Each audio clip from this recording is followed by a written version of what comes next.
This podcast is powered by the pros at Paschal Air Plumbing and Electric. Arkansas owned, Arkansas operated. GoPaschal.com.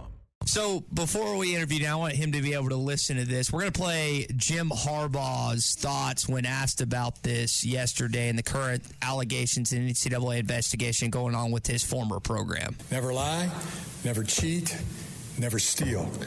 I was raised with that lesson. I have raised my family on that lesson. I have preached that lesson to the teams that I've coached. No one's perfect. If you stumble, you apologize, and you make it right. Today, I do not apologize. I did not participate, was not aware, nor complicit in those said allegations. So for me, back to work and attacking with an enthusiasm unknown to mankind. Bull butter. Dan, we'll start there as we welcome you into the program. Your thoughts on Coach Harbaugh's comments on what happened with this football program? Hey, good morning, guys. Thanks for having me on. Yeah, I think there's a lot going on inside of a football program. Harbaugh and many of the other coaches, the NCAA hasn't said that they've found evidence that any of the coaches knew what Connor Stalions was up to. But what the NCAA says about Jim Harbaugh is that as the head coach of the program, he should have known. If you've got a guy who's a low-level staff member of your recruiting department who all of a sudden has cracked all of the codes for a team's play-calling signals in the middle of a game, you should be asking questions about how he's doing that and exploring some of the red flags that pop up there. And so the NCAA, when they're going after Jim Harbaugh, they're saying that he was ignoring things that he should have been looking into if he wanted to maintain the integrity of his program. So they don't accuse him of being part of the scheme or masterminding it or anything like that, but they say basically because he benefited from this information in some way and didn't look into how Connor Stalions was going and getting it, he has violated some NCAA rules. So Dan's got a story up online right now at ESPN.com. It's really good. I read it last night and earlier this morning. Again, Dan, what I think is pretty damning in this case is the 52 supposed texts that Coach Moore supposedly deleted off of his phone in communicating with Stalions. Is that the biggest piece in all this that stands out in this investigation? I think that's the biggest new bit of information that we learned. This is we received the draft of a notice of allegations, so this might still change before they actually start to pursue punishments against Michigan here so shortly. But I think we've been waiting on this since late October when all this news broke and Michigan did fire or got Connor Stalions resigned, I guess technically. But I think the fact that there were 5 members who were coaches, 7 total people on the football staff who were accused of wrongdoing, 5 guys who were on that coaching staff last year were accused of wrongdoing, and really all of the penalties against them that the NCAA leveled were more about getting in the way of the investigation and the failure to cooperate and trying to throw up roadblocks as the NCAA was looking into exactly what happened here. And that's what we learned about Sherrone Moore, who took over as the head coach at Michigan in January after Harbaugh left for the NFL, was that the day that all of this news started breaking last October that Connor Stalions had been buying tickets for other people to go record the sidelines of opponents and down the road. Sherrone Moore deleted his full text message history between himself and Connor Stalions. It is worth pointing out that they later, through some type of forensic phone imaging, were able to recover those texts and look at all of them. And there was whatever they saw in those texts, they didn't find anything that was worth punishing Sherrone Moore any further than having deleted those texts. Should Michigan officials have vetted him further before hiring him or elevating him to head coach? Seems like now you've really backed yourself in a corner as administration on what you've done, and now you could be facing possible sanctions against your coach by the NCAA. It's a good question. I think what Sherrone Moore, he's accused of a level 2 violation. The NCAA has different tiers of its penalties. Level 1 is the most serious. Level 2 is in the middle, and there's level 3 as well, which is real ticky-tack kind of stuff. What Sherrone Moore is facing potentially is pretty minor in the long run, and they were pretty happy with what he did. But last year, when Jim Harbaugh was suspended for similar reasons, late in the season, Sherrone Moore stepped in as sort of their interim head coach and helped them along the way to a championship. So even if Michigan had known that there might be a level 2 violation in Sherrone Moore's future, I'm pretty sure they'd still move forward with hiring him because they think he's going to be the guy to keep them on track after winning a championship last year. Should all of these allegations and all of this evidence we're learning about be viewed differently than normally when we're talking about things with the NCAA and violations by schools? It doesn't directly affect the integrity of the contest, of the competition we're watching. It's recruiting based. It's in the past players being paid. Dan, this goes to the heart of the integrity of what we watch on the competitive field. Should this be dealt with more severely because it does violate the integrity of the game?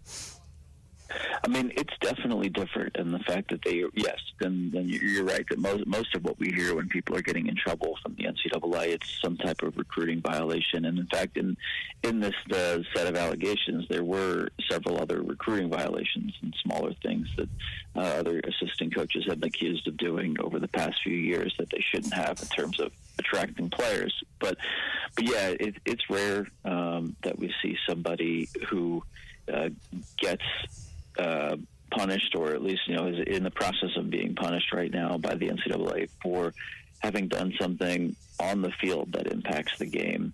And I think the thing that they have to weigh on that front is, okay, one, how much of an advantage did it provide to them? Because remember, they caught them in the middle of the season, and Michigan no longer had that advantage halfway through the season, and they still went on to win a national championship. So the question is, okay, how much does it really change the game?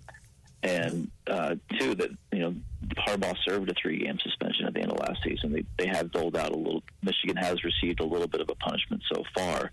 I think the question is, okay, how much more do we want to come over the top on that one? And I think there still will be more penalties. I don't think they're going to vacate any games that Michigan has won, but my guess is that they'll end up facing a pretty steep fine, which is probably the new method for the NCAA, trying to hit a school where it hurts in its wallet.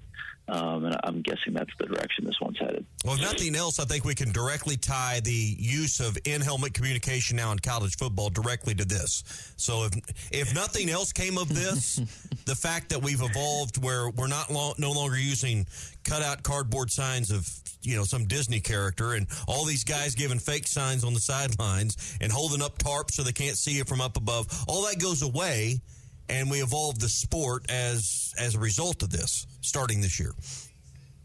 I think that's right. Yeah, I think that's something that coaches have been talking about for a while, but it's one of those things of like, well, we don't do it because this is the way we've always done it, where there's just been a lack of momentum to change that rule.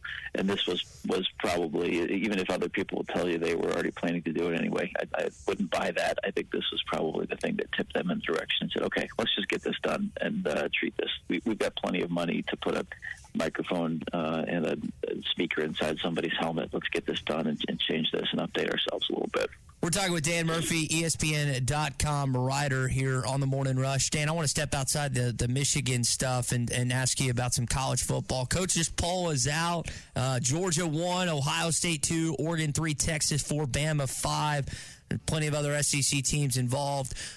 What stands out to you with the initial coaches poll that we got yesterday? I think that top 5 makes sense to me. I think it's going to be there are a lot of heavy hitters at the top, and I think what stands out to me is how interesting this season is going to be, because we're going to have a lot of top 10, top 15 matchups because of the way the new Big Ten and the Big SEC are constructed, with so much power, so many great teams being in those two conferences now, especially as the playoff expands. The thing that's going to be interesting is there used to be this sense that an early game between, Texas and Michigan, right, in week 2, I think this year, would have felt like the end of the world for the loser of that game. But I think now the college football fans and everybody who loves college football is going to have to adjust a little bit to say, okay, a loss in September to a high-quality opponent, even 2 losses, 3 losses maybe, isn't the end of the world. You're going to have teams with 2 or 3 losses out of that Big Ten and SEC that are going to make the playoff. We got Ohio State versus Oregon halfway through the year, too. That's 2 top 5 teams, and losing one of those games now is not quite as dramatic of a result as it has been in the past. Dan, on that note, how much do you think that minimizes the regular season? I think a part of college football for decades upon decades is how the importance of the regular season. In your opinion, how much does the expansion minimize that? That was always the fear with expanding the playoff, right? And that in some ways, I'm interested to see how it washes out, right? Because there are some games where it will feel less important. Ohio State versus Oregon maybe won't have the same stakes as it would in a 4-team playoff or the BCS. However, now that you're getting 12 teams in November, you're going to have, instead of having 5 or 6 teams that are eligible fighting for that last spot in the football playoff somewhere in late November, there's usually like 2 or 3 teams battling it out, some questions about it. You're going to have like 16, 17, 18 teams that are all sort of vying and thinking maybe they have a shot to make it in the top 12. So in late November, you're going to have to be working the remote a lot more to follow all the different games that are relevant in terms of who's going to make the playoffs. So I think I'll be interested to see if that balances out or if it feels different. Because there are going to be a lot more relevant games as well, even if some of the biggest juggernaut games don't feel quite as consequential as they used to. Dan, before we let you go, Arcadia Bluffs was a golf course and a destination on our list in Michigan. I know you're up there. Have you been to Arcadia Bluffs? There's another golf area in Michigan that Tommy and myself should try and venture out to at some point during the golfing season.